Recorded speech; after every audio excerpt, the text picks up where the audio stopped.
భలే భలే మాట బంగారు మాట బైబిలు మాట యేసు మాట భలే భలే మాట బంగారు మాట బైబిలు మాట యేసు మాట నా జీవితాన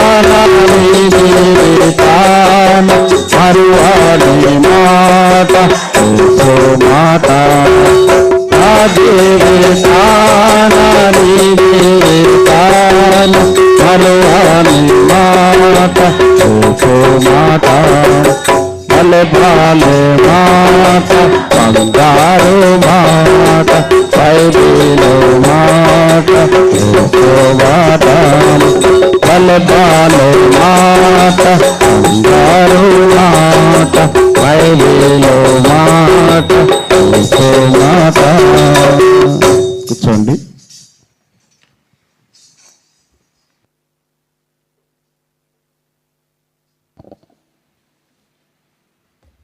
రండి, దేవుని స్తోత్రం.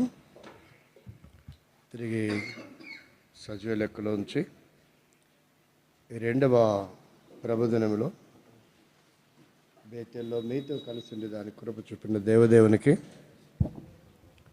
నేను కృతజ్ఞతలు తెలియజేస్తుంటున్నాను. ఆరాధన కొరకై ఒక చిన్న భాగాన్ని మనం ధ్యానం చేస్తాం. వాస్తవికంగా నేను ఒక క్యారెక్టర్ గురించి ధ్యానం చేయాలని ప్రేరేపించబడుతూ వచ్చాను. దాని కొరకు ప్రార్థన చేసుకున్నాను. కానీ ప్రభా అది చిత్తమైతే అది చెప్తాను, లేదంటే చివరి పాటలో ఏదైనా ఒక సందర్భాన్ని ప్రేరేపిస్తే దాని గురించి ఆరాధన కొరకై ధ్యానం చేస్తామని ప్రార్థన చేసుకుంటూ లోపలికి వచ్చాను. కూర్చున్నప్పుడు కూడా అదే ప్రార్థన చేసుకున్నా. సడన్గా వర్తమానం మారిపోయింది. సరే, ఒకసారి అది మనం ఆలోచిద్దాం. నేను రూమ్లో సిద్ధపడి ప్రార్థన చేసుకున్న వర్తమానం ఏంటంటే, ఒకసారి ఊరికని చదవండి. ఒక క్యారెక్టర్ గురించి ఆలోచించాలనిపించింది. అయితే ఇప్పుడు మారిపోయింది. 2వ సమూయేలు గ్రంథం 1వ అధ్యాయము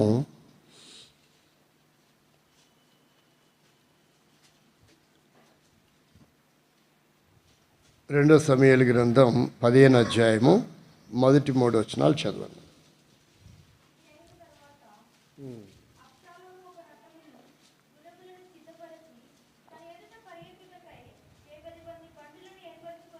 అంటే అబ్షాలోము యొక్క అనుభవాలు ధ్యానం చేయాలనిపించింది. కానీ 3వ పాట పాడిన తర్వాత 3వ పాటల మొదటి చరణంలో ఏమని వచ్చినాయి? కాబట్టి ఇప్పుడు మనకు వర్తమానం మారిపోయింది. ఊరకన చదువుదాం. ఆదికాండం 2వ అధ్యాయము 9వ వచనం. మరియు దేవుడైన యెహోవా చూపునకు రమ్యమైనదియు ఆహారమునకు మంచిదియు నైనా ప్రతి వృక్షమును ఆ తోట మధ్యలో జీవవృక్షమును మంచి చెడ్డల తెలివినిచ్చు వృక్షమును నేల నుండి మొలిపించును. ఆమేన్. ఇప్పుడు చెప్పండి, వచనం చదివాం కదా. ఆరాధన కొరకై దేవుడు ఏం ప్రేరేపించుంటారంటారు? వచనం కూడా చదివాం. చదవక ముందుకైతే అడగలేదు, వచనం కూడా చదివాము. ఆరాధన కొరకై దేవుడు ఏం ప్రేరేపించుంటారు అనిపిస్తుంది మీకు? ఒకసారి చూసుకోండి ఆ వచనాన్ని మళ్ళీ.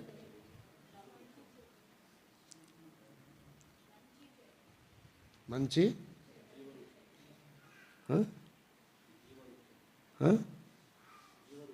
జీవవృక్షం. ఇంకా బయట వాళ్ళు చెప్పరే, అక్కడ చెప్తే మాకు ఇక్కడ దాకా వినపడదేమో. ఇంకా చెప్పండి. చూపులకు రమ్యమైంది. ఇంకా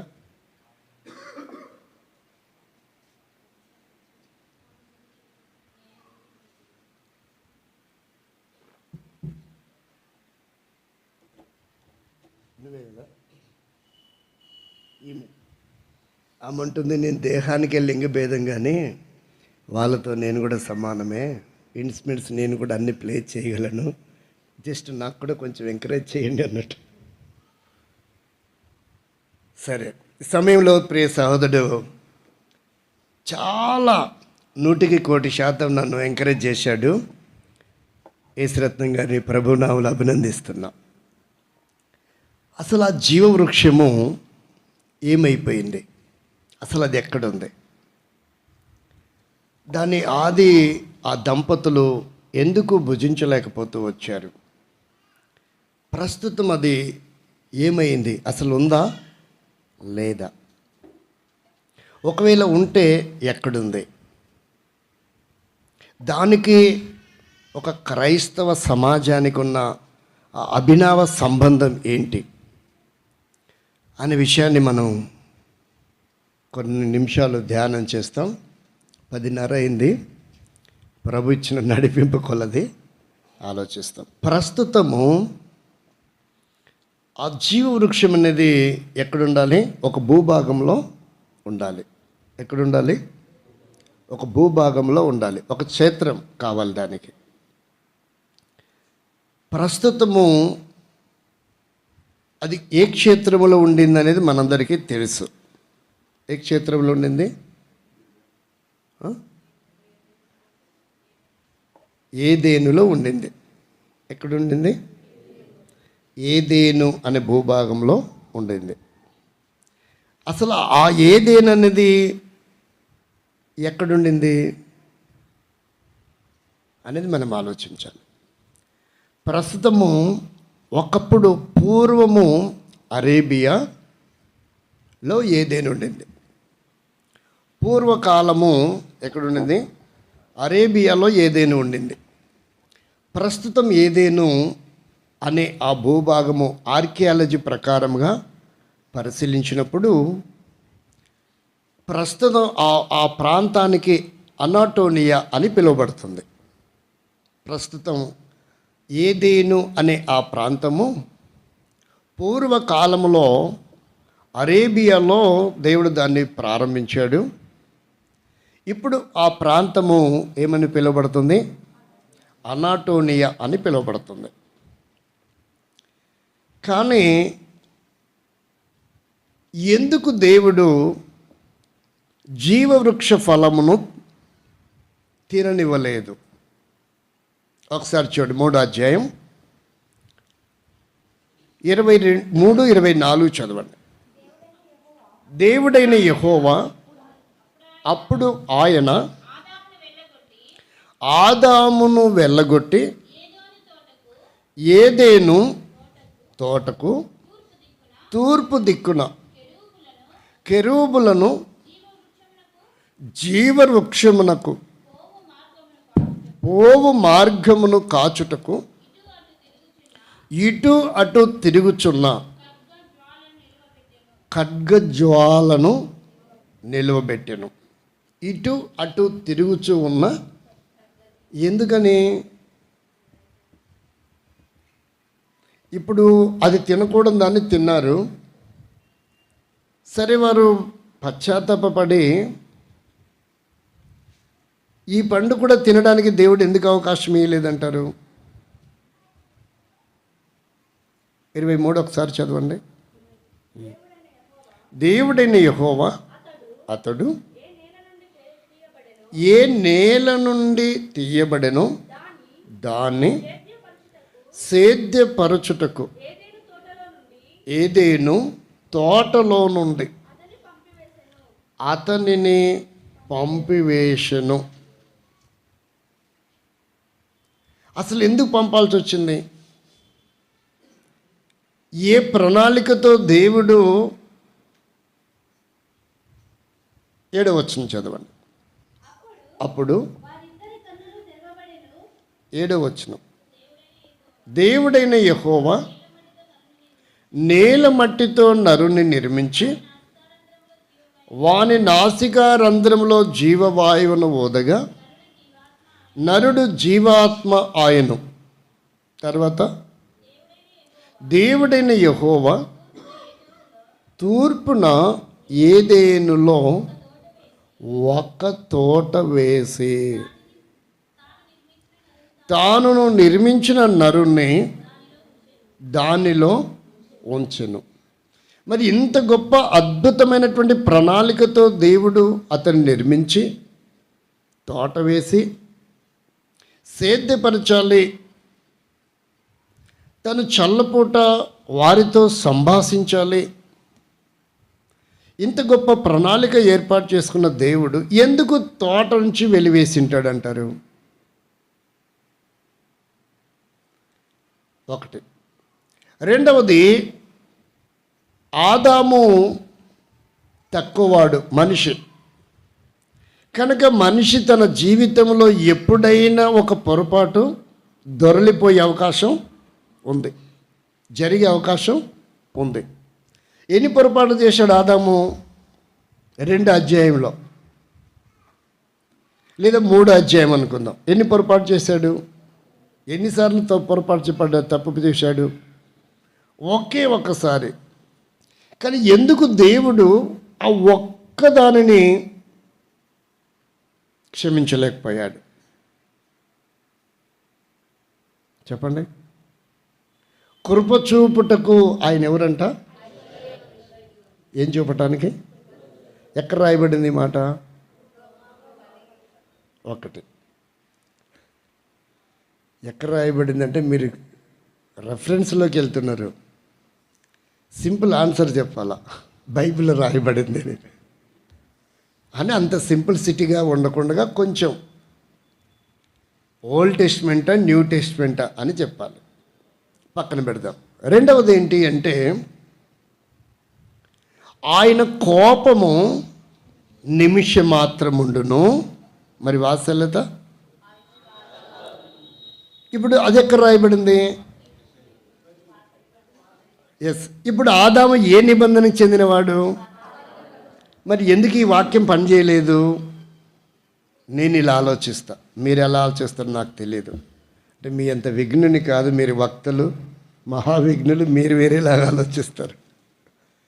కాబట్టి ఇది పాత నిబంధనలో రాయబడింది. ఆదాము పాత నిబంధనలో ఉన్నవాడు కాబట్టి పాత నిబంధనలోనే ఆయన కోపం ఎంతసేపు ఉంటుందంట? నిమిషమే. కానీ అది ఎందుకో జరగలేదు. కాబట్టి మనం దేవుణ్ణి ప్రశ్నించేంత సార్వభౌమ అధికారం కలిగిన వారం కాం. ఆయన ఇష్టం, ఆయనకు ఆ అథారిటీ ఉంది కాబట్టి తను ఏమైనా చేసుకోగలడు. అందుకనేసే నేను అలా అర్థం చేసుకోగలిగాను. ఇక్కడ మనం పరిశీలన చేస్తే, సరే ఏదో పొరపాటు ఏదో జరిగింది, తినొద్దన్న పండు ఏదో తినేశారు, మీ బుద్ధి పోనిచ్చుకోలేదు. ఏ జాతి? ఇలా మనం చాలా ఈజీగా అనుకుంటాం కదా. మరి అదే దేవుడు ఎందుకు అనుకోలేదు? జాతి లక్షణము డాష్ మంకీ లక్షణం అంటారా, కోతి లక్షణము అంటారు కదా. మరి ఎందుకు దేవుడు మనిషి కనుక అది చెరిగిపోయిందిలే అనుకోలేదు? కానీ జీవవృక్ష ఫలాన్ని తినడానికి ఏమాత్రం అవకాశం చెప్పండి? ఎందుకు ముట్టుకోనివ్వలేదు? ఎందుకు తిననివ్వలేదు? ఎవరు చెప్తారు? కరెక్ట్గా చెప్పండి. ఎవరు చెప్పరా? తిమ్మోతి అంకుల్ చెప్పాలనుకుంటున్నాడు, నాకు ఇక్కడ దాకిన పట్ల చెప్పండి, ఎందుకు తిననివ్వలేదు?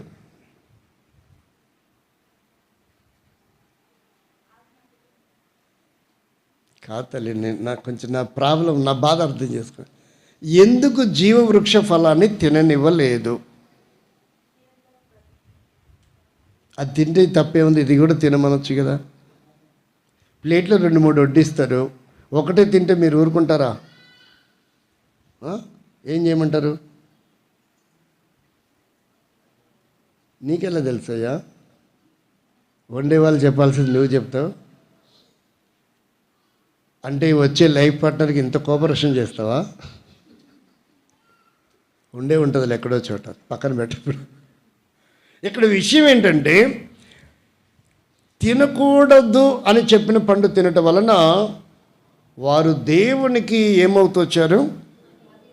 అవిధేయులు అవుతూ వచ్చారు. అది పాపముతో నింపబడిన వ్యక్తిగా మారారు. తద్వారా ఏమవుతుందంటే, జీవవృక్ష ఫలాన్ని కనుక తింటే, ఇప్పుడు చెప్పండి, ఇక జీవితంలో ఎన్నడూ కూడా భౌతిక సంబంధమైన మరణమే రాదు, మొదటిది. రెండవది చెప్పండి, పాప పరిష్కారం అనేది జరగదు.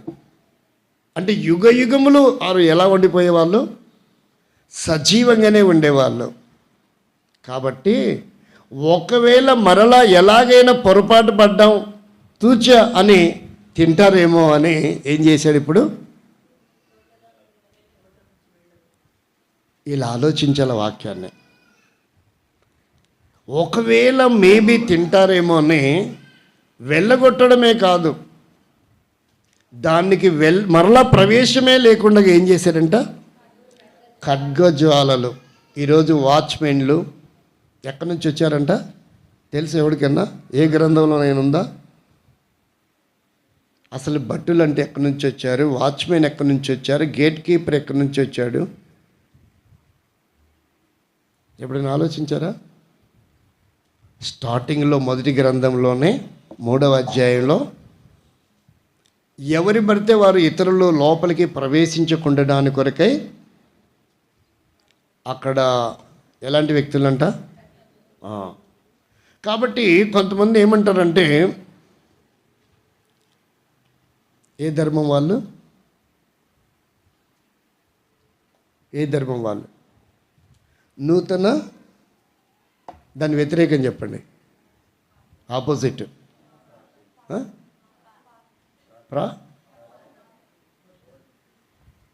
రైమింగ్లో చెప్పండి. ప్రాచీన అంటే నూతనకి అనే పదానికి, ప్రాచీన అనే పదానికి సంబంధం లేకుండా ఉంది, అందుకే రైమింగ్లో చెప్పమంటున్నా. నూతన, సనాతన. నూతన అంటే ఏంటి? క్రొత్తది. సనాతన అంటే పాతది. కానీ మన దేశంలో ఉన్నటువంటి వారు సనాతన ధర్మం అనే వాడుతూ ఉన్నారు.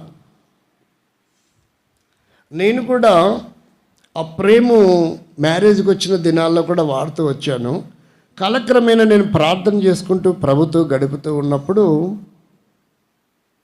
అది యాక్చువల్గా సనాతన కాదు, అది నూతన అనిపించింది. ఏమనిపించింది అంటే దాని టైటిల్ తగిలించుకున్నారు. సనాతన అంటే అసలు ఈ చరిత్ర ఎక్కడ పుట్టక మునిపే మాది ఉందని. ఇప్పుడు మనము ఆదాము అవ్వల నుంచి వచ్చామంటే ఇప్పుడు మనం సనాతననా, వారు సనాతననా? మొట్టమొదటి భాష ఈ భూమి మీద సృష్టికర్త అయిన దేవుడు ఆదాముతో మాట్లాడిన భాష హీబ్రూ. ఏ భాష? ఇప్పుడు అక్షరమాలనే లేదు సంస్కృత భాషకు, లిపే లేదు. ఇక వారు వాడాలంటే ఏ అక్షరాలు వాడాలా? హిందీ పదాలు వాడాలి. కాబట్టి కాలక్రమేణా భాష శైలి ఎలా వచ్చింది, అక్షరాలు ఎలా వచ్చాయి, అవన్నీ పెద్ద చరిత్ర, మనం ఇప్పుడు అటు వెళ్ళలేం. ఆదాముతో దేవుడు మాట్లాడిన భాష ఏంటంటే హీబ్రూ భాష. ఇది ఏ భాష? ఏ భాష? దాన్ని ఏమని పిలవాలా? దేవుడి భాష అని పిలవాలా. మనం ఏమని పిలవాలా? మనకు అర్థమయ్యే భాషలో. అది దేవుడు మనిషితో మాట్లాడిన భాష. మరి గాబ్రియల్ దూత మాట్లాడింది ఏ భాష? ఎవరితో మాట్లాడింది? మరియతో. అంటే మరియకైనా గాబ్రియల్ దూత భాష తెలిసి ఉండాలి, లేక గాబ్రియల్ దూత మాట్లాడిన భాష మరియ భాషనైనా అయి ఉండాలి. ఒక వ్యక్తి నాతో మాట్లాడంటే అతని భాష నాకైనా తెలిసి ఉండాలి, లేదంటే నా భాషలోనైనా అతను అప్పుడు కదా నాకు ఏం మాట్లాడాడో అర్థమయ్యేది. కాబట్టి ప్రపంచం అంతా అప్పుడు ఒకటే భాష. ఎప్పటి వరకు? ఆదికాండం 11వ అధ్యాయం వరకు 4వ వచనం. మరియు వారు మనము భూమి ఎందంతటా చెదిరిపోకుండగా ఒక పట్టణమును ఆకాశం నుండి వరకు శిఖరము గల ఒక గోపురము పట్టణమును కట్టుకొని పేరు సంపాదించుకుందాం రండిని మాట్లాడుకొనగా, యెహోవా నరుల కుమారులు కట్టిన పట్టణమును గోపురము. గోపురం అనే పదం ఏ గ్రంథాల్లో ఉంది? మొట్టమొదట బైబిల్లోనే ఉంది. ఇప్పుడు వారు కట్టుకొని దానికి ఏం పేరు పెడుతున్నారు? గాలి గోపురం అని పేరు పెట్టుకుంటున్నారు. చూడండి ఎన్ని కాపీ చేశారో. అన్నీ కాపీ కొడుతూనే ఉన్నారు. అన్నీ ఎక్కడి నుంచి పుట్టినటివి? బైబిల్లో పుట్టినటివే. వాళ్ళు ఏదో వాడుతూ ఉంటే అది మన పదం కాదండి, అది హిందువులదని మనం అనుకుంటున్నాం. బుద్ధి లేక అసలు మనదే వాళ్ళు లాగేసుకున్నారు. టైటిల్ వాళ్ళు ప్రామాణికంగా ప్రకటించుకుంటున్నారు, మాది గొప్పది మాది గొప్పదని. అన్ని ఇక్కడి నుంచి లాగేసుకున్నవే. మనం వాడలేదు 15వ శతాబ్దం వరకు. బైబిల్లో ఏముందో 15వ శతాబ్దం వరకు ఎవరు తెలియదు కనుక, మనకు అప్పట్లో చదువులు కూడా లేవు కనుక, దాదాపుగా 19వ సెంచరీలో కూడా పాఠశాలకు వెళ్ళే అవకాశాలు లేవు కనుక అందుకని తెలీదు. అందుకని మేము తెలుసుకున్నాం కాబట్టి మాది ఏమనుకున్నారు? సనాతనం అనుకున్నారు, పెట్టుకున్న టైటిల్ అంతే.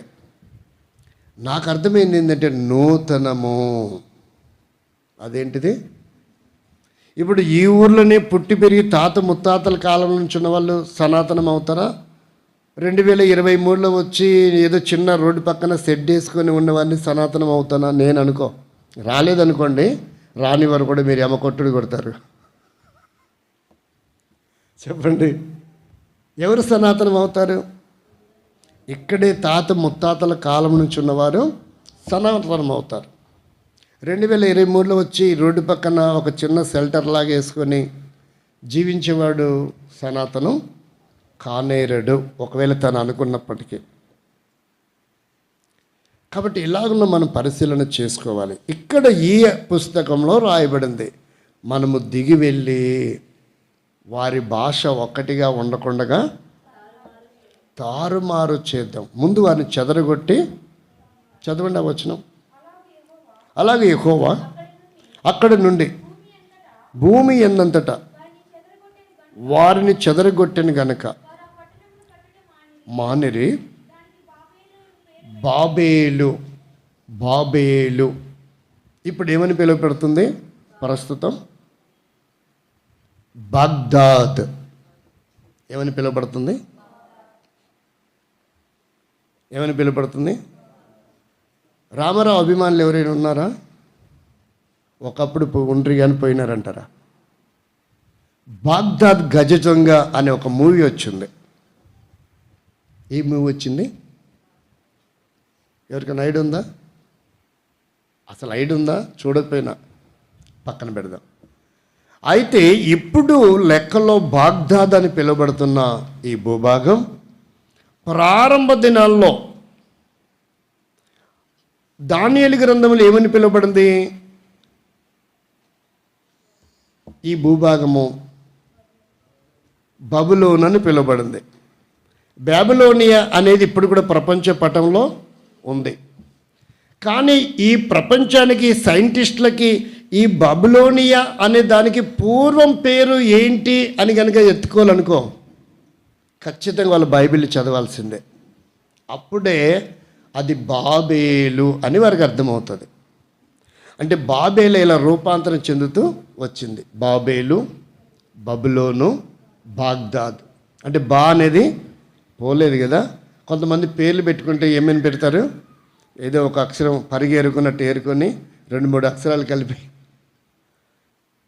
పాత పేరుని లేటెస్ట్గా కూడా పెట్టుకునేవారు ఉన్నారు. ఏంటి ఇది అంటే, మా తాతయ్య పేరు కలవాలని, మా మామయ్య గారి పేరు కలవాలని, అందుకే ఆ మొదట వచ్చిన లాక్కొచ్చి ఎక్కడ అతికిచ్చారనమాట. కాబట్టి ఇక్కడ మనం చూస్తే దీని కొరకై చరిత్రలో కొన్ని ఆధారాలు ఉన్నాయి. చరిత్రలో కొన్ని ఆధారాలతో మనం పరిశీలన చేద్దాం.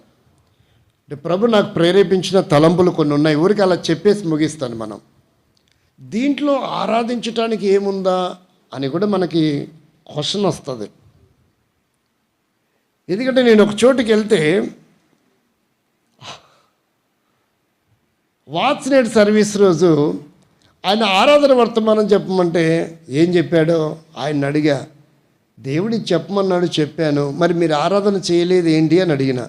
అసలు ఆరాధన దేనికొరకు చేయలేదు నాకు అర్థం కాలేదు బ్రదర్, అందుకే చేయలేదు అన్నాడు. మరి కూర్చున్న వాళ్ళు ఏం చేస్తారు? ఆయనకి ఏమనిపించిందంట చెప్పండి, ఆయనకి ఏమనిపించింది?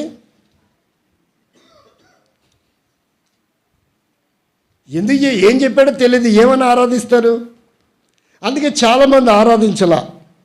కొంతమంది ఏం ఆరాధన చేశారు చెప్పండి? ఎప్పుడో 2 నెలల క్రితం 3 నెలల క్రితం సద్య ఆరాధన ఏదో ఉంటే ఆ పదాలు కూర్పు చేసుకొని చేశారు. మీలాంటి మేధావులు. మిగతా వాళ్ళందరూ ఏం చేయాలి అర్థం కాక మౌనంగా ఉండిపోయినారు. ఆయన్ని అడిగిన నేను ఊరకనే టూకీగా కనుక్కుందామని, ఏం చేయాలో అర్థం కాలేదు, అందుకే సైలెంట్గా ఉన్నా నేను. మరి మీరెందుకు చేయలేదంటే, మీరు అంత చెప్పిన తర్వాత నేను ఆరాధిస్తే ఏం బాగుంటుంది. ఓహో అలాగా, థ్యాంక్ యూ బ్రదర్, మీరు కూడా నాతో ఏకీవించారట. కాబట్టి ఇక్కడ మనం గమనిస్తే దేవుని వాక్యంలో చాలా అనుభూతులతో కూడిన భావము, తోట అనుభవాలు, ఏదేని యొక్క భూభాగం యొక్క అనుభవాలు, దాదాపుగా 4500 మంది సైంటిస్టులు పరిశీలించారు దీన్ని. ప్రపంచ దేశాలలో క్రైస్తవులు ఇంత అత్యున్నతమైనటువంటి మొదటి స్థానంలో ఉండటానికి బలమైన ఆధారాలు ఏంటి అని పరిశోధన చేస్తూ వచ్చారంట. ఎంతమంది? అంత అవసరం అంటారా? కొంతమంది అంటున్నారు, కొంతమంది పేర్లు చెప్పండి ఎవరు అంటున్నారు? భాస్కర్ రావు. ఏం పేరు? ధర్మ మార్గం భాస్కర్ రావు అని తెలంగాణ వాళ్ళైతే బొక్కల డాక్టర్ అంటారు, మనమైతే ఏమనాలా? ఆర్థోపెడిక్ అనాలా? ఎముకల డాక్టర్. రెండవది ముదిగొండ శివప్రసాద్, ఒక ప్రొఫెసర్. ఇలా కొంతమంది అసలు చరిత్రలోనే ఒక క్యారెక్టర్ యెహోవా అనేవాడు. యెహోవా అనేవాడిని మోషే క్రియేషన్ చేశాడు, యేసు అనేవాడిని పౌలు క్రియేషన్ చేశాడు అని బోధిస్తున్నారు. అర్థమవుతుందండి? ఫరో దగ్గరకు వచ్చి ఏం చెప్పమంటే ఏం చెప్పాడు? మీ పితరుల దేవుడు అని చెప్పాడు.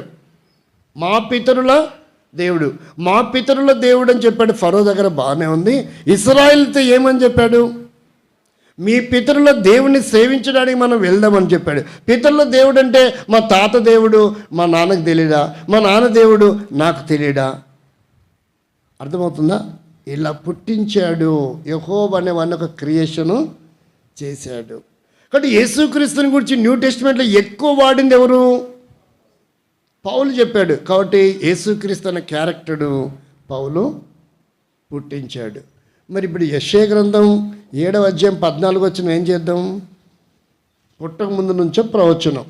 ఏది? యేసుక్రీస్తు ఈ లోకానికి రాకమునిపే ఒక ప్రవచనం. ఆయన వాహనం ఒక ప్రవచనం ఉంది, ఆయన ఎక్కడ పుడతాడో ప్రవచనం ఉంది, ఏ భూభాగంలో పుడతాడో ప్రవచనం ఉంది, ఏ గోత్రములు వంశంలో పుడతాడు కూడా.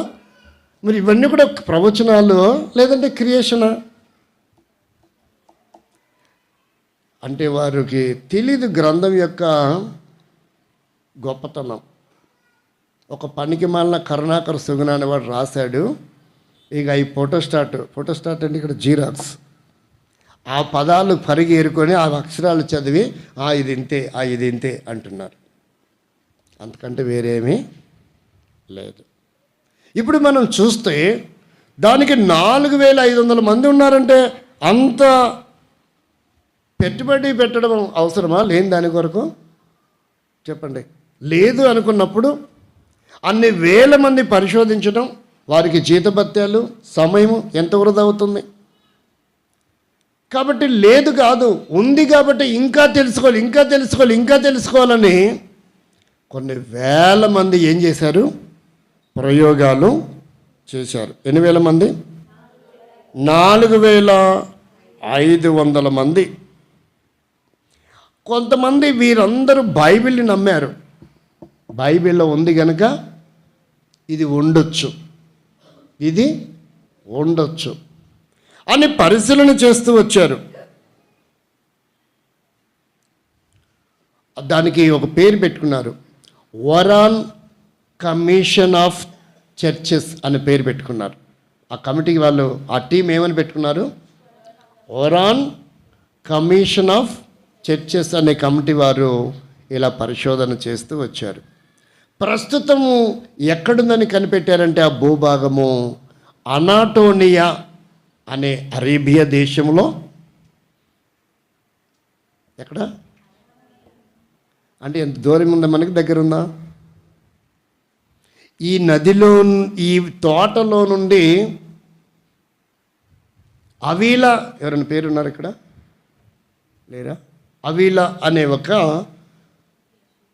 ప్రదేశానికి, ఆ నది పేరేంటి? అక్కడ ఏముంటుందంట?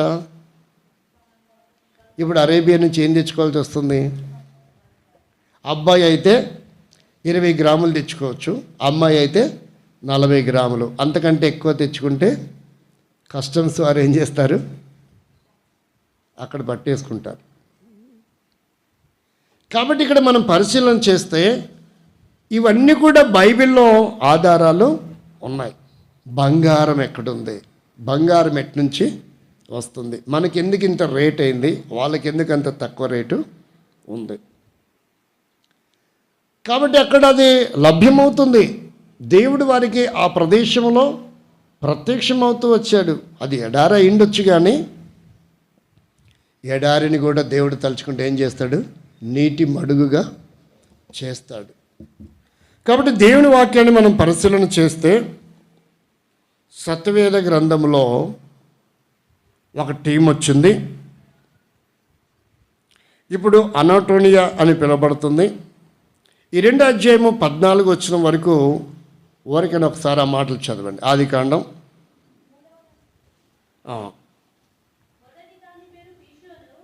మొదటి దాని పేరు పీషోను, అవీలా దేశమంతటా పారుచున్నది. అక్కడ బంగారం ఉన్నది. ఆ దేశపు బంగారం ఏంటంట? శ్రేష్టమైనది. ఇప్పుడు మనకు శ్రేష్టమైనది ఏంటి? 22నా 24ఆ?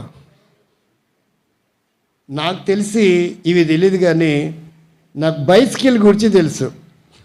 22 బైస్కిల్, 24 బైస్కిల్ ఎవరైతే తొక్కేది ఊర్లో?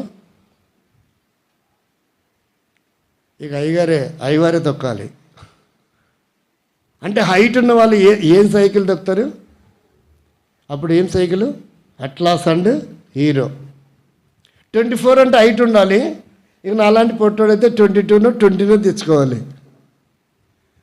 కాబట్టి ఇక్కడ మనం గమనిస్తే నాకు ఇవి తెలుసు, 22, 24 అని. అది ఇప్పుడు బంగారంలో కూడా వెళ్ళింది అని నాకు ఇప్పుడిప్పుడు అర్థమవుతుంది. అయినప్పటికీ దాంట్లో 8.4 రాగి కలుస్తుంది. మీరు బంగారం షాపులో పనిచేసి వచ్చాడేమో అనుకోబోకండి. తెలుసుకోవడం అంటే మహాపిచ్చ నాకు. పరిశీలిస్తూ ఉంటా, చాలా పరిశీలిస్తూ ఉంటా. నా ఉద్యోగం అదే, పరిశీలించటం, అవసరమైనప్పుడు నిలబడితే పంచుకోవటం, అంతే తప్ప వేరేమీ లేదు. కాబట్టి టైగ్రిస్, ఫిహోను, గోషోను, యూప్రటిస్ ఇవన్నీ మధ్య ప్రాచీన అరేబియాలో ఉంటాయి. ఇవన్నీ ఎక్కడుంటాయి? మధ్య ప్రాచీన అరేబియా ప్రాంతానికి చెందినవి. ఇప్పుడు మనం పరిశీలిస్తే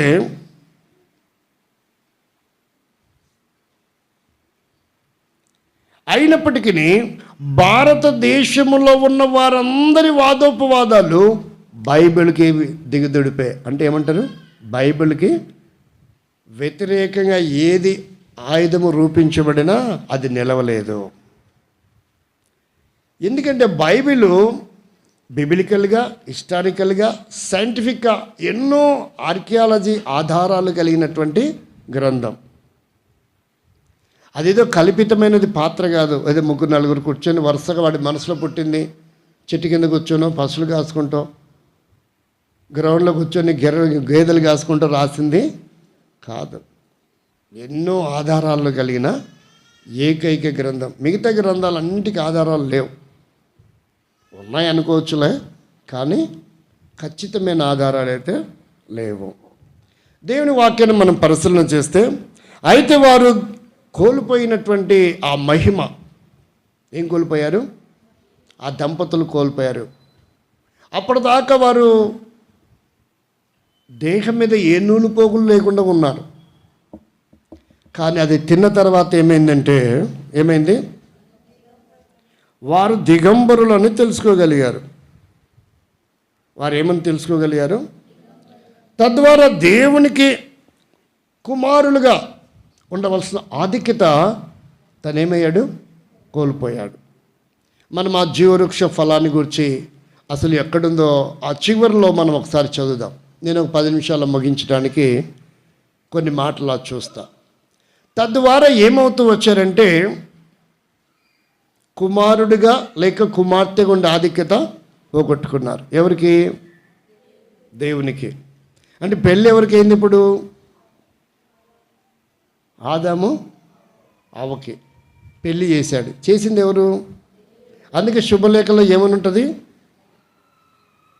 ఇక్కడ అట్లా రాస్తారా? వధువు వరుడు అని రాస్తారు కదా.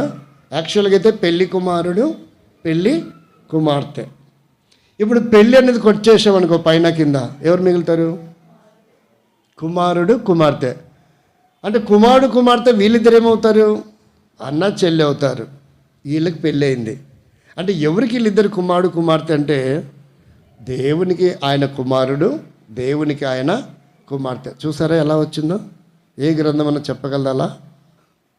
పెళ్లి కుమారుడు పెళ్లి కుమార్తె అనేది కూడా బైబిల్ నుంచే తీసుకోవాల్సి వచ్చింది. ద్వితీయోపదేశకాండం 32వ అధ్యాయము 5-6 వచనాలు ఒకసారి చదవండి. మనం ఇప్పుడు కన్క్లూజన్లోకి వెళ్ళి ముగిస్తాం. వారు తమను చెరుపుకొనిరి, ఆయన పుత్రులు కారు. వారు ఏమైపోయారంట? కలంకం అనేది వచ్చేసింది వారి జీవితంలోకి. ఏమొచ్చేసింది? పుత్రుడిగా పుత్రికగా ఉండవలసిన వారు ఎప్పుడైతే దేవుని ఆజ్ఞ అతిక్రమిస్తూ వచ్చారో, దేవునితో ఉండే ప్రత్యక్షతలు అన్నీ కూడా కోల్పోతూ వచ్చారు. తద్వారా గెంటి వేయబడుతూ కూడా వచ్చారు. అది ఎంతో దౌర్భాగ్యకరమైన జీవితం, శాపగ్రస్తమైన జీవితం. వారు ఏం చేయబడుతూ వచ్చారు? శపించబడుతూ వచ్చారు. ఇప్పుడు వారి జీవితంలోకి ఏం ప్రారంభమైంది? శాపం అనేది ప్రారంభమవుతూ వచ్చింది. కాబట్టి శాపము అనే పదం కూడా ఎక్కడి నుంచి వచ్చింది? బైబిల్ నుంచి వచ్చింది. చూడండి, భూమి మీద వామ్మో వాడు మచ్చనాలుక గలవాడు, అది మచ్చనాలుక ఏదైనా అంటే ఇంక అంతే అంటారు కదా. ఎక్కడి నుంచి వచ్చిందంటే అది వాళ్ళ నాలుకకు మచ్చలు ఉన్నాయి లేదు మనకు తెలీదు, కానీ అట్టి పండుగ మాత్రం మచ్చలు ఉన్నాయంట. ఏం పండుగకి? అట్టి పండుగ మాత్రం మచ్చలు ఉన్నాయి. ఇక్కడ మనం పరిశీలిస్తే అది దేవుడు చెప్పాడు కాబట్టి అది ఖచ్చితంగా జరిగింది. దాన్ని ఎలా మార్చుకున్నారంటే, మచ్చ నాలుగుంటే జరుగుద్ది అనుకుంటారు. మచ్చ ఉన్నా లేకపోయినా అనుకుంటారు జరుగుద్ది. నేను ఏం చెప్తే అదేని, మనం చెప్తే జరగదు, కానీ బిలాన్ చెప్తే జరిగింది. అది కూడా తారుమారు అయ్యింది. కానీ దేవుడు చెప్తే మాత్రం ఖచ్చితంగా జరుగుతుంది. ఇక్కడ వారు పుత్రులుగా ఉండవలసిన వారు వాటిని కోల్పోతూ వచ్చారు, శాపగ్రస్తులైనారు. అయితే దేవుడు విడిచిపెట్టలేదు. ఇక మీ సావేటన్నా సావండి, నేను మరలా ఆ తోటలో కొత్త జనరేషన్ క్రియేట్ చేస్తాన్నాడా? చేయగలడా? చేయలేడా? చేయగలడు. అయితే ఎవరు శపించాడు? మొట్టమొదట మొట్టమొదటి ఎవరు శపించాడు? అదేంటి తెలియదు, కొత్త పదం వాడుతుంది. 14 వచ్చింది చదవండి, 2వ అధ్యాయం. సర్పం అనాలి అంటే వాడుక భాష వాడేవా? థ్యాంక్ యూ తల్లి, నీ కోఆపరేషన్ మామూలుగా లేదు. బైబిల్ భాష మాట్లాడాలి. ఇక్కడ ఏమనుంది? సర్పము. అందుకు దేవుడిని యెహోవా సర్పముతో, ఇది నీ టాలెంట్ అయినా లేకపోతే మీ సండే స్కూల్ టీచర్ గారి ద్వారా తెలుసుకున్నదా? ఓకే, నేను కూడా సండే స్కూల్ విద్యార్థిగా ఉంటే బాగుంటుంది అనిపిస్తుంది. ఇక్కడ ఇంకా కొన్ని తెలుసుకోవచ్చేమో. ఇక్కడ ఏమంటాడంటే మొట్టమొదట శపించబడింది సర్పం. మనమేమో ఇలా అనుకుంటాం, వాళ్ళు ఏమంటున్నారు? అసలు ఖచ్చితంగా అదేమవ్వాలా?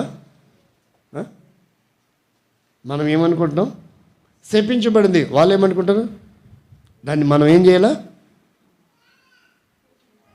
Yes, thank you. పూజించేది అబ్బాయిలు కాదు కాబట్టి అందుకే తెలియట్లా, ఎవరేం మాట్లాడట్లా. పూజింపబడాల. మనం ఏమనుకుంటున్నాం? శపించబడింది అనుకుంటున్నాం. వారేమనుకుంటున్నారు?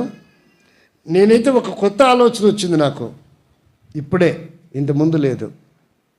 శపించినప్పుడు ఒక పదం వాడాడు, మరి అంతకుముందు ఎలా ఉండిందో నాకు తెలీదు. అందుకే నాకు కొత్త తలంపు వచ్చింది. చదవండి.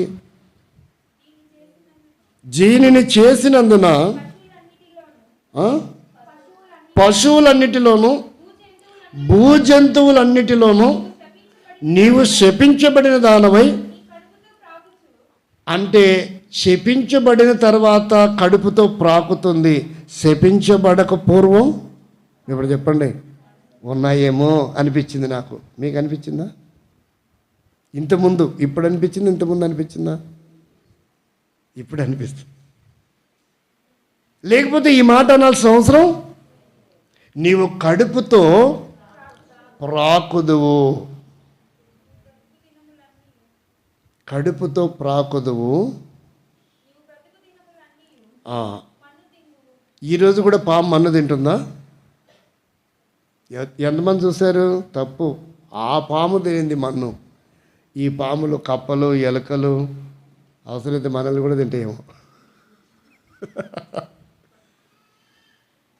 ఒక ఆయన నాతో అన్నాడు, పిచ్చోడని వాగు, వర్తమానం ఆపు అన్నాడు. ఏమైందండి అంటే, నా భార్య నా ప్రక్కటెముక అన్నాడు. ఓహో, అయితే ఇప్పుడు ఈ ప్రక్కటెముక కూడా తక్కువ ఉండాలి కదా. తక్కువ ఉండాలి వద్దా? ఆదాముకి ప్రక్కటెముక తక్కువ ఉంటుంది కానీ మనకు ప్రక్కటెముకలు తక్కువ ఉంటాయా? మనకు సమానంగానే ఉంటాయి. అయితే ఆత్మీయమైన భావముగా స్త్రీ అంటే ఏమనుకోవాలి మనం? అంతేగాని ఆదాముకు ప్రక్కటెంప తీసాడంటే మరి నిన్నెప్పుడు గాఢ నిద్ర పెట్టి ప్రక్కటెంప తీశాడు? మరి ఆయనకైతే తీశాడు గాఢ నిద్ర. మరి నువ్వు ఎప్పుడు చెప్పావు కవిత్వం? నా శరీరంలో శరీరం, నా మాంసంలో మాంసం, నా ఎముకలను తీయబడ్డావు కనుక నువ్వు నారి అని నువ్వు ఎప్పుడైనా చెప్పావా? కవిత్వం లేదు కదా. ఆయన చెప్పుకున్నాడు, ఎందుకంటే అది ప్రాక్టికల్. మనం దాన్ని ఆత్మీయంగా తీసుకోవాలి తప్ప నిజంగా నాకు కూడా నా ప్రక్కటెంక నువ్వంటే విడిపోయే అవకాశాలు లేవు. ఎందుకంటే ఇక్కడ ప్రక్కటెంక వేరే చోట సెట్ అవ్వదు, అక్కడనే సెట్ అవుతుంది. ఇప్పుడు చెప్పండి, ఇంకో చోట యాడ్ అవుతుందా? అవదు. ఒకరు, ఇద్దరు, ముగ్గురుగా మారిపోతున్నారంటే అర్థమైంది. ఆ విషయం మనం వెళ్ళొద్దు. కాబట్టి మొదటిది, తద్వారా ఏమవుతూ వచ్చారంటే మొట్టమొదట ఏం కోల్పోయారు? కుమారుగా ఉండే ఆధిక్యత, వారసుగా ఉండే ఆధిక్యత, వారసత్వపు హక్కు పోయింది. ఏం పోయింది? ఒకవేళ వారసత్వపు హక్కే ఉంటే ఇదంతా నీదైతే నీదంతా ఏమవుతుంది? తండ్రిది ఏమవుతుంది? ఆటోమేటిక్గా రాసి ఇవ్వాల్సిన అవసరం ఉందా? ఏదో ఉందా? ఇప్పుడే అడుగుతాడేమో సుధాకరు, ఇక లాభం లేదు కానీ వాడేమో 10th క్లాసు, నేనేమో 8th క్లాసు, మరేంటి సంగతి? ఎటో సైడ్కి సర్దుకోండి మీ ఇద్దరు. ఏంటంటే నువ్వు ఈడు ఎందుకున్నావు అంటే ఏమంటాడు? మా తాతలు అంటాడా? తాతది కూడా మనవాడికి హక్కు వస్తుంది. ఆ కోణంలో చూస్తే కూడా కాబట్టి ఇక్కడ వారసత్వం ఎలా గెంటి వేయడానికి ఇష్టపడ్డాడు అంటే, ఒకవేళ డైరెక్ట్గా ఏం కోల్పోయాడు? కుమారుడు అథారిటీ పోగొట్టుకున్నాడు. కాబట్టి ఆ భూభాగానికి ఇతనికి ఇప్పుడు ఏమైంది? ఏ సంబంధం లేదు కనుక నెట్టివేశాడు. ఇప్పుడు అర్థమైందా? అంటే ఏం పోగొట్టుకున్నాడు? మొట్టమొదట వారసత్వపు హక్కు, జ్యేష్ఠత్వపు హక్కు అన్నీ పోయినాయి. ఇప్పుడు తిరిగి మరలా మనం పొందాలి. మనం కూడా శాపగ్రస్తులమే. ఎవరిని బట్టి? మొదటి ఆదాము యొక్క జీన్స్ మనలో ఉన్నాయి కాబట్టి మనము శాపగ్రస్తులమే. మనము కూడా ఆ జీవవృక్ష ఫలానికి దూరస్థులమైపోయాం. ఏమైపోయాం? కానీ వారు ఏం తిన్నారు? మన పితరులు మన్నాను తిని వాళ్ళు కూడా ఏమైపోతూ వచ్చారు? మరణిస్తూ వచ్చారు. అంటే ఆదామేమో జీవవృక్ష ఫలము భుజించలేకపోతూ వచ్చాడు. మన పితరులేమో ఆకాశం నుండి దేవుని చేత, ఇది కూడా అదే కదా జీవవృక్షం అంటే, అది కూడా దేవుని చేత వచ్చిందే, వారు తినలేకపోతూ వచ్చారు. అయితే మన పితరులు మన్నాను తిన్నారు, కానీ ఏమవుతూ వచ్చారు? మరణిస్తూ వచ్చారు. పిట్టెలు రాలిపోయినట్టుగా అరణ్యంలో రాలిపోయారు. మన్నా తిన్నప్పటికీ వారు ఏం అయిపోయారంటే రాలిపోతూ వచ్చారు. మరి మనం రాలిపోకూడదు. రెండవది ఏం కాకూడదు చెప్పండి? రాతోనే మాట్లాడాల. అంటే ఇక్కడ లీవ్ ఒకటి వచ్చింది, అందుకే రైమింగ్ అని అంటున్నా. రాలిపోకూడదు. రెండవది, తెలుగు రచయితలు ఎవరు లేరు ఇక్కడ. రాలిపోకూడదు, అట్ సేమ్ టైము కాలిపోకూడదు. వాడి వచ్చింది, లీ రావాలని చెప్పాను. రాలిపోకూడదు అనుకున్నాడు దేవుడు మనము. రెండవది అంటే అగ్నికి ఆహుతి అవ్వకూడదు, కాలిపోకూడదు. నరకంలో యుగయుగములు మనం కాలడం దేవునికి ఏమాత్రం ఇష్టం. అందుకు ఒక అద్భుతమైన ప్రణాళికను దేవుడు ఏర్పాటు చేస్తూ వచ్చాడు. జీవవృక్ష ఫలము వారు తినలేకపోతూ వచ్చారు. మన పితరులేమో మన్నా తిని కూడా వారు మరణమవుతూ వచ్చారు. కానీ మనము రాలిపోకూడదు, కాలిపోకూడదు. ఈ కాలంలో ఉన్న మనందరి కొరకే దేవుడు ఒక అద్భుతమైన ప్రణాళిక వేశాడు. ఇప్పుడు ఆ తోట యొక్క అనుభూతులు చూసాం. కానీ అది జలప్రలయం వచ్చినప్పుడు భూమి మీద ఉన్నవన్నీ కూడా ఏమైపోయినాయి? కనుమరుగవుతూ వచ్చాయని బైబిల్ చెప్తుంది. కాబట్టి ఇప్పుడు ఆ తోటలో ఉన్నటువంటి ఆ జీవవృక్ష ఫలము కూడా భూగర్భంలో కలిసిపోయిందా, లేక ఎక్కడైనా దాచబడిందా? త్వరగా చెప్పండి ఒక మాటలో. సమయం అయింది, ఇంకా 2 నిమిషాలు ఉంది నాకు. చెప్పండి. అది కూడా భూగర్భంలో కలిసిపోయిందా, లేక ఎక్కడైనా దాచబడిందా ఆ జీవవృక్షం? రోజు బైబిల్ చదివే వాళ్ళు ఎంతమంది ఉంటారు? సరే, ముగింపులో చూద్దాం, లేట్ అయిపోతుంది మనకు. కాబట్టి మొదటిది ఏం కోల్పోయాడు? కుమారుడిగా ఉండే అర్హత కోల్పోయారు. రెండవది, మరి కుమారుడిగా ఉండే అర్హత మనకి ఎలా వస్తుంది? గలతీ పత్రిక 3:26 త్వర చదవండి. 1 పేతురు 1:3 ఒకరు తీసుకోండి. యేసు క్రీస్తునందు మీరందరూ, లేకంటే మనందరం అని చదువుదాం. అంటే ఇక్కడ దేవుడు చెప్తున్నాడు కాబట్టి మీరనే పదం వాడాడు. మనం చదువుతున్నప్పుడు ఎలా చదువుకోవాలంటే మనందరము అని చదువుకోవాలి. కాబట్టి మనందరము విశ్వాసము వలన మరలా ఏమయ్యామంట? ఒకవేళ యేసుక్రీస్తు లేకపోతే, ఆయన రుధిరమే లేకపోతే, ఆయన రక్షణ కార్యం శిలువ కార్యమే జరగకపోతే మనకేముండేది కాదు. ఈరోజు వరకు ఎప్పటికీ ఉండేది కాదు. ఏంటిది? ఆదాము కోల్పోయిన ఆ కుమారసత్వము, ఆ వారసత్వము అసలు మనకి ఎప్పుడు ఉండేది కాదు. అది కూడా దాని కొరకే యేసుక్రీస్తును ఏర్పాటు చేస్తూ వచ్చాడు. మరలా మనల్ని ఆయన కుమారులుగా కుమార్తెలుగా స్వీకరించటానికి. దాని కొరకే చాలా సింపుల్గా ఉంది. కానీ మనల్ని ఆయన దత్తపుత్ర ఆత్మలుగా చేసుకున్నాడు. ఆయన మనకి ఇచ్చిన ఆత్మ కూడా ఏ ఆత్మ? దత్తపుత్ర ఆత్మ. మనం ఆయనకి ఏమవుతూ వచ్చాం? ఇప్పుడు చెప్పండి. ఈ పదం కూడా బైబిల్ నుంచి వచ్చింది. కొంతమంది ఏం చేసుకుంటున్నారు? అడాప్ట్ చేసుకుంటున్నారు కదా. చూసండి ఎన్ని ఉన్నాయో చూడండి బైబిల్లో. ఊరక వాడేసుకుంటున్నారు. ఇవన్నీ బైబిల్ నుంచి వచ్చాయని ఎప్పుడు పరిశీలించుకోవట్లేదు. ఏంటది? ఒకవేళ వెళ్తాడు ఇజ్రాయెల్, అనిల్ అంబానీ నేను వారసుని చేసుకుంటా అంటే నీకే కొంచెం రాసిస్తారా బాబు అనేటట్టున్నాడు. కాబట్టి ఇప్పుడు మనం యేసుక్రీస్తు ద్వారా తండ్రి అయిన దేవునికి ఏమయ్యాం? మరలా పుత్రులం అవుతూ వచ్చాం, పుత్రికలం అవుతూ వచ్చాం. యేసుక్రీస్తు రక్తం ద్వారా కడగబడి ఆయన మనని కుమారులుగా కుమార్తెలుగా స్వీకరించాడు. అందుకనే యోహాను 1:12 కూడా ఎవరైతే స్వీకరిస్తారో వారికి కూడా ఏమిస్తారంట? ఆయన అంగీకరించిన వారందరికీ, తృణీకరించిన వారికి కాదు, అంగీకరించిన ప్రతి వ్యక్తికి, వారు ఎవరైనా కావచ్చు, ఏ జాతి అయినా, ఏ మతమైనా, ఏ కులం, ఏ గోత్రం, ఏ ప్రాంతం వారైనా సరే, వారందరికీ ఏమిస్తారంట? దేవునికి ఏమవుతాం? పిల్లలవుతాం. అంటే మరలా మనం కుమారులం. కానీ మనం ఒకప్పుడు ఏం కోల్పోయాం? కుమారసత్వాన్ని కోల్పోతూ వచ్చాం. ఇప్పుడు కుమారుడు అంటే ఎవరవుతారు? ఇప్పుడు కుమారుడైన తర్వాత ఏమవుతాం? ఖచ్చితంగా మనకి ఏం రావాలి? వారసత్వం రావాలి, స్వాస్థ్యం రావాలి. కుమారులమై అంటే ఏం రావాలి మరలా? అయితే ఆదాము అవ్వకు రాలేదు, కానీ మనకు ఉందంట. పేతురు మొదటి పత్రిక 3:5 వచనాలు ఒకసారి చదవండి. మన ప్రభువు యేసుక్రీస్తు తండ్రి అయిన దేవుడు స్తుతింపబడును గాక.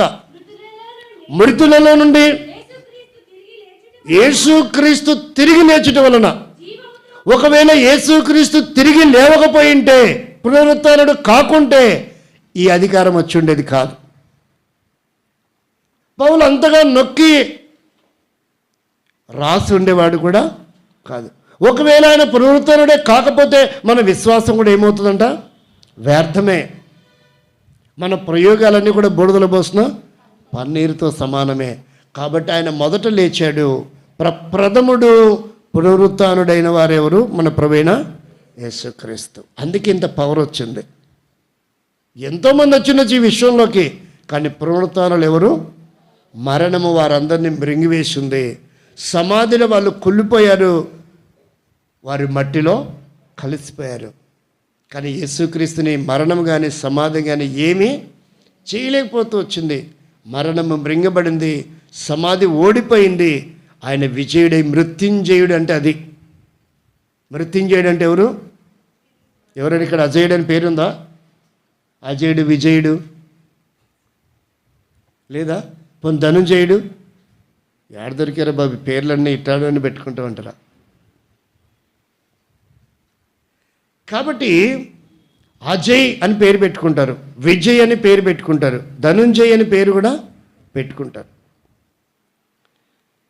అవినాష్ అనే పేరు కూడా, అంటే వినాశనము కాడివాడే అవినాష్. మరి ఈ సృష్టి అంతా ఏమవుతుంది? వినాశనం అవుతుంది. ఈ విశ్వమంతా ఒకరోజు దేని కొరకు సిద్ధపడిందంట? జలం కొరకు కాదు, అగ్ని కొరకు సిద్ధపడిందంట. అగ్ని కొరకు సిద్ధపడింది. కాబట్టి ఈ 5వ వచనంలో చదవండి. 3వ వచనము 5వ వచనంలో ఎక్కడ ఆపారు అక్కడి నుంచి మరలా చదవండి. నిరీక్షణ కలుగునట్లు అనగా అక్షయమైనదియు నిర్మలమైనదియు వాడబారనిదియునైనా స్వాస్థ్యము. ఎప్పుడైతే కుమారులం అవుతామో ఖచ్చితంగా ఏముంటుందంట? స్వాస్థ్యము. అసలు కుమారుడు అంటేనే ఎవరుంట? కీర్తన ప్రకారంగా గర్భఫలము కుమారుడు, అసలు ఇంకా డైరెక్టే స్వాస్థ్యం అంట. అంటే భూమి మీద ఒక అడుగు స్థలం లేకపోయినా కుమారుడు ఉన్నాడంటే వాళ్ళకి ఏమున్నట్టు? స్వాస్థ్యం ఉన్నట్టు. ఈరోజు చాలామంది కుమార్తెల తల్లిదండ్రులు పోషించే వాళ్ళు ఉన్నారు, కుమారులు ఏమో దూరం అవుతున్నారు, పట్టించుకోవట్లేదు. నిజంగా కుమారులు కన్న వాళ్ళు ఎంత అదృష్టవంతులో. ఏం చేయటానికి లేని బదరు చెప్పుకోవటానికి అనేవాళ్ళు కూడా లేకపోలేదు. ప్రట్టు పెడదాం, ఆ విషయాలు ఇప్పుడు మనకు అవసరం లేదు. 3వది ఏంటంట? స్వాస్థ్యం. 4వది చూడండి, ఆదామవ్వలు ప్రమాదానికి గురయ్యారు. అయితే దేవుడు మనల్ని ప్రమాదం రాకుండా జాగ్రత్త పడుతున్నాడంట. 2వ తెస్సలోనికీ రాసిన పత్రిక 3వ అధ్యాయం 3వ వచనం. ఈ స్వాస్థ్యము పాడు చేసే అవకాశాలు ఉన్నాయంటే విశ్వంలో. అయితే ప్రభు నమ్మదగిన వాడు, ఆయన మిమ్మల్ని స్థిరపరిచి దుష్టత్వము నుండి. కానీ ఆదామవ్వలు ఏం చేయబడ్డారు? కాపాడబడలేకపోతూ వచ్చారు కనుక వెంటి వేయబడుతూ వచ్చారు తోట నుండి. కానీ మనం కూడా దుష్టత్వం మనల్ని ఎప్పటికెప్పుడు క్షణక్షణం ఆకర్షిస్తుంది. కానీ దేవుడు మనల్ని ఏం చేస్తారంట? దాని నుండి చూడండి ఎన్ని ప్రణాళికలు ఉన్నాయో. ఆ కుమారుడికి చిన్న ముళ్ళు గుచ్చుకుంటే చిన్న రక్తం చుక్కు వస్తే ఎటుంటుంది తల్లి? ఇంకా 4 లీటర్లు ఉంటుందిలే, పోతే పోన్లే అంటదా? చెప్పరే? అమ్మో ఎంత రక్తం ఏం బాధకుంటుంది.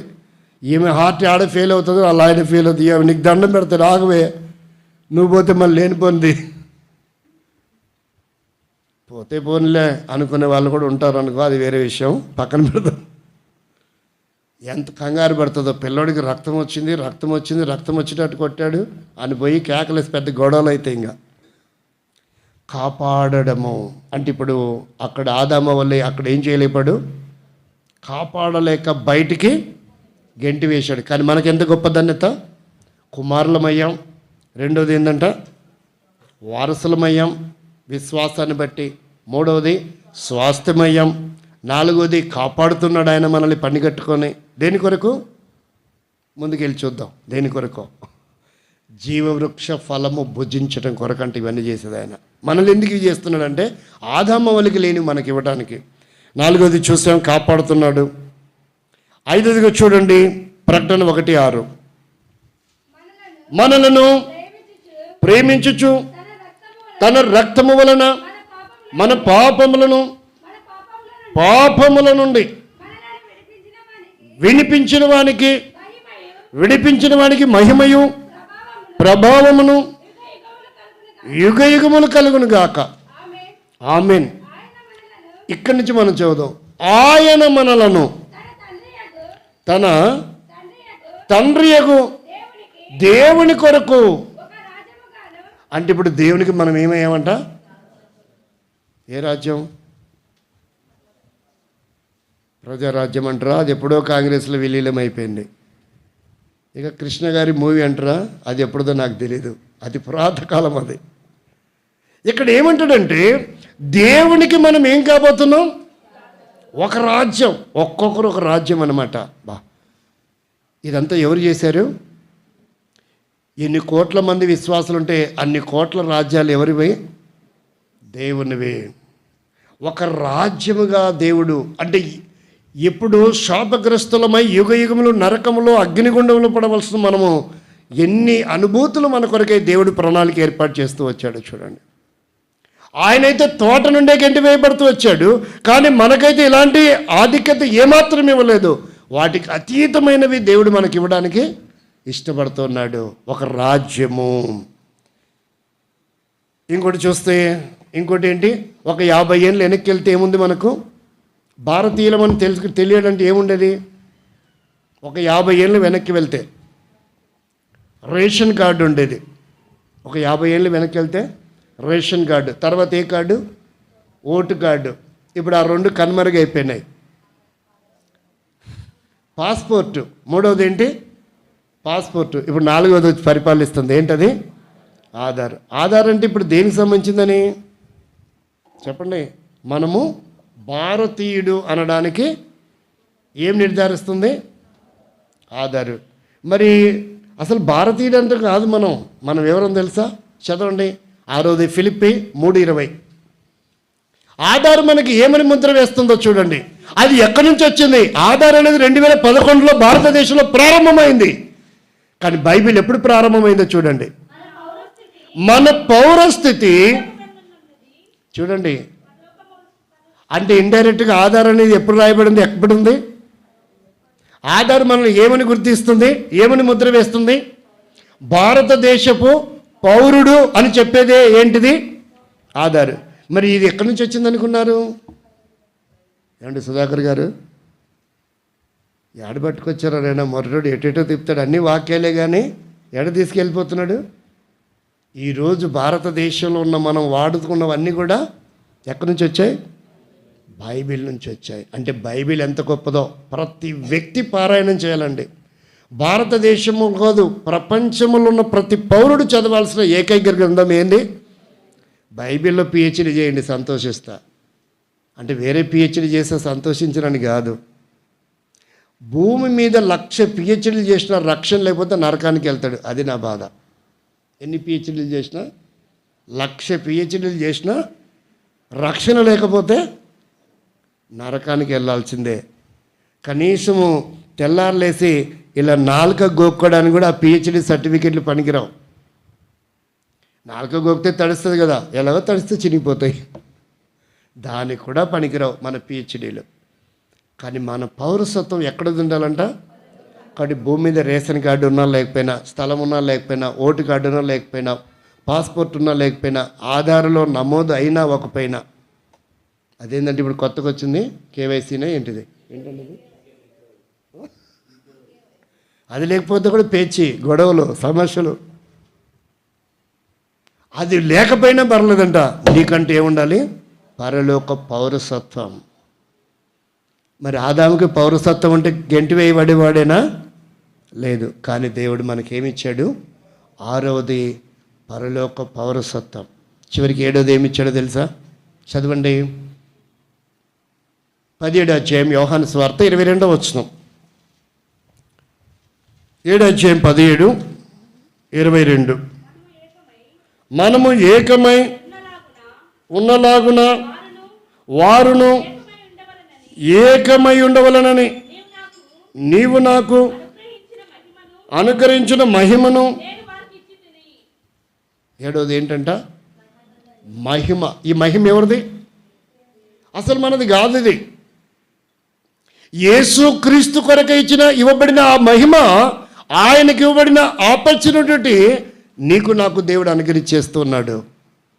ఆయన అంటున్నాడు, నీవు నాకు అనుగ్రహించే మహిమను నేను వారికి ఇచ్చాను. ఇచ్చానంటాడా? ఇస్తానంటున్నాడా? ఇచ్చి తిని అంటే దేవుడు భూలోకంలో పరలోకంలో మనల్ని ఏం చేస్తున్నాడు? మహిమపరుస్తున్నాడు. కెరాపులు శరాపులు దేవుని దూతలు చనిపోయిన మరుక్షణమే లాజర్ని ఏం చేసేయంట? పరలోకంలోకి. రైమింగ్ చెప్పండి. లాజర్ ఇక్కడ చనిపోయాడు, పరలోకంలో ఏం చేశారంట? హాజరుపరిచారు. ఇక్కడ ఏం చేయబడ్డాడు? లాజరు అక్కడ హాజరయ్యాడు. ఎక్కడ? చూడండి ఎలా ఉందో. అంటే దేవుని దూతలు పరలోకంలో లాజరు అనగానే ఎస్ సార్ తీసుకొచ్చేసావు, మహాప్రభు ఆజ్ఞాపించండి. ఎవరక్కడ అనగానే చిత్తం ప్రభు అన్నారు. పోయి లాజరు తీసుకొచ్చి ఇక్కడ హాజరు ఏంటంటే 2 రోజుల తర్వాత టైం అన్నారా? లేదు. వెంటనే పరలోకంలో ఏం చేశారు? హాజరుపరిచారు. మహిమ. కెరాపులు శరాపులు నిత్యం ఏం చేస్తున్నారంట? ఆయన్ని పరిశుద్ధుడు పరిశుద్ధుడు పరిశుద్ధుడు గాన ప్రతిగానం చేస్తున్నారు. కానీ వారు ఏం చేస్తున్నారంట? మనకు ఆ తండ్రి అయిన దేవునికి ఎలాంటి మహిమ ఇచ్చారో ఆ మహిమ ఆయన మనకు కూడా ఇచ్చారు.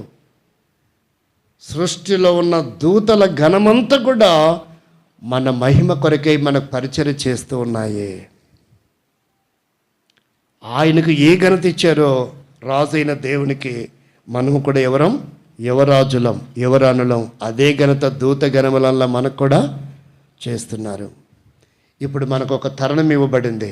ఇలాగ పాడై పతనమై నిత్య నరకానికి వెళ్ళవలసిన మన జీవితాలకు ఈ 7 అంతల అనుభవంతో ఆదామవలకు లేనటువంటి ఆధిక్యత.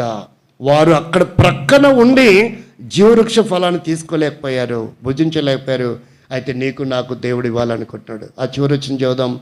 2వ అధ్యాయం ప్రకటన గ్రంథం 7వ వచనం. ప్రకటన గ్రంథం 2వ అధ్యాయము 7వ వచనం. చెవిగలవాడు ఆత్మ సంగముతో చెప్పుచున్న మాటలు వినుగాక. జయించువానికి ఎక్కడుందంటే ఇప్పుడు జీవవృక్షం దేవుని పరదైసులో ఉన్న జీవవృక్ష ఫలము కాదు, ఫలములు భుజింపనెత్తును. అంటే ఆదాము వలకు లేదు, కానీ ఈ లోకములో దేవుని కొరకై దేవుడు మన కొరకు ఏర్పాటు చేసిన ఆ ప్రణాళికలో, ఆ పద్ధతిలో ప్రతి దానిని మనం దాటుకుంటూ జయిస్తూ ముందుకు కనుక వెళ్ళి దేవుని స్తుతిస్తూ అలా ముందుకు శరవేగంగా వెళ్ళగలిగినట్లయితే ఆదామవలు చూడని దాన్ని, ముట్టుకోని దాన్ని, ముట్టుకోలేదు, అలాంటి జీవవృక్ష ఫలము భూమి మీద నుండి తీసి దేవుడు నీ కొరకు నా కొరకు ఎక్కడ పెట్టి, అంటే మనం ఈ లోకాన్ని విడిచిన ఎక్కడికి వెళ్తాం? ఫస్ట్ పరదేశ్కే వెళ్తాం. ఆ పరదేశ్లో దేవుడు నీ కొరకు నా కొరకు ఏం చేశాడు? ఎన్నో వేల సంవత్సరాల నుంచి ఆ పరదేశ్లో ఆ జీవవృక్ష ఫలం నీ కొరకు ఎదురు చూస్తున్నాయి, నా కొరకు ఎదురు చూస్తున్నాయి. ఎంత గొప్ప ప్రణాళిక చూడండి. ఇంత గొప్ప భాగ్యము ప్రసాదించిన దేవునికి మనం ఏమేమి ఇవ్వగలమా? కాబట్టి అందుకనే హృదయమారా మనం ఆయన ఏం చేయాలా? స్తుతించి ఆరాధించాలా. రండి.